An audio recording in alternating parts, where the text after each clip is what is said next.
So here we go. Good story for you. We're in the Sinai Peninsula in the Aqaba Gulf. You know what I mean? At the end of the Sinai, it's a gulf. All the way here, you have Cairo, little V in the Sinai, and this is Aqaba Gulf right here. Amazing diving, very well known by the Blue Hole over there. Blue Hole is a dive that a lot of people consider very, very dangerous, and it's not really dangerous. It's an easy dive. It's just deep. You have to be able to go to, say, 180 feet, and then cross a hole that it goes through a wall. You start in the Blue Hole, and then you go through a wall. It's about 100 feet through way, and then you go to a wall that it never ends, but you're already coming out of the hole, right? And then you come all the way up. The problem is that a lot of people try to do it in one tank and without experience. Obviously, a lot of people die there, a lot of younger, inexperienced divers. But we go back to those days, and I was living there, and we got hired to go and shoot a documentary in different areas of Egypt: Sharm el-Sheikh, Dahab, Hurghada, Ras Abu Ghaloum, Ras Mohammed. Very different areas, very different dive sites. And we went to a place called the Brother Islands. At this time, I'm younger, right? Like, obviously, I'm not as young, but one time I was young like you, whoever is watching this. But we get to the Brother Islands, and Brother Islands, you have Little Brother and Big Brother, and on those days you can put only one boat at a time. You couldn't have like a lot of boats crowded like the way Egypt is diving now, right? In those days you have one or two liveaboards that they will go there, that is far away, right? We're talking about almost 1.5 to 2 days on a boat to get there. And then you need a permit and yada yada yada. But we get to the dive site, and in these days we have big cameras, right? Heavy cameras. And I'm not as experienced as I'm now, and I'm on a BCD that is a medium BCD. And at this time, I think that it's all great and all happy and everything is going right. So I get ready, right? I don't know that we're going that deep. They tell me 60 meter, that's 180 feet. But I have to carry the lights. And not like the flashlights we have today. These lights, you have to imagine a battery of maybe for a small car battery, and in the front a big light about this big, right? On the front of this battery, it has a switch on the top. So each one of them is about 20 pounds, and I have two of them. That's 40 pounds. But I'm in a 3 mil wetsuit, right?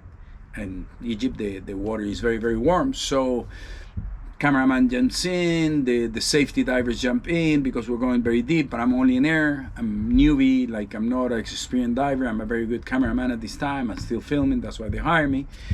But I jump with these two heavy lights, and I start feeling weird immediately because I'm sinking and I'm inflating the BCD. And if you don't know or know, BCD is when you inflate her, they have a release valve up here. And I will hear underwater, and I didn't realize that was the full inflated BCD, that it couldn't take more air. So actually, for me having those 40 pounds that I didn't take in account when I was diving, I'm sinking like a rock all the way down, and start getting very, very nervous. And I don't really know what to do. And obviously these are the only two lights that we have for the movie. So I see one of the safety divers, but I know he's like technical, so he has like a couple of cylinders. So you have enough weight, but I tell him like grab, boom, and I give him that light, but I still feel that I'm still sinking, right? These are heavy lights, much more weight than I needed, and the deeper you go, the heavier you get, right? Like, because the water you start compressing and still coming down, and doesn't matter how much air you put, the BCD only have certain lift. And being a medium BCD, maybe had 25 pounds of lift. I have 20 pounds in the light and another 20 pounds or 15 pounds that I was using, so there's no way that BCD will lift me. At this point, I'm in about 180 feet, and I start feeling like narcosis, you know, when I get old, like you feel drunk underwater. I don't know if a few of you guys have felt this before, but it's you feel happy and you feel smiling, but if you know what you're doing, you know that it's wrong, and then it can get toxic, and then you can drown. So I'm in about 185 feet. I still have air. I'm a very good diver at that time, good on air, not as experienced, but a good diver. and I find the safety diver of all, Lee Cunningham, that at the same time in those days was the world record on deep diving, so very experienced diver. And he see me that I'm keep on going. So he swims to me and kind of grab my light and take it away from me without me even telling him. And then I feel like a little more like I'm still sinking a little bit because I'm super deep, but I can start kicking up, right? And I start kicking up little by little, and then I start like getting a little more my mind back to normal. And now I'm in about 100 feet. I have about, I don't know, 1200, 1300 psi left. I know I have like another 80 feet to go up, and I can do my safety. I have to do maybe a 5-minute safety stop just for precautions, because I didn't obviously want to get bent in the middle of freaking Egypt. But it was an unbelievable dive. Egypt has phenomenal diving, but that one was a close call. And what I got out of all these: plan your dive and dive your plan, right? Don't forget to get everything into account when you're doing a deep dive.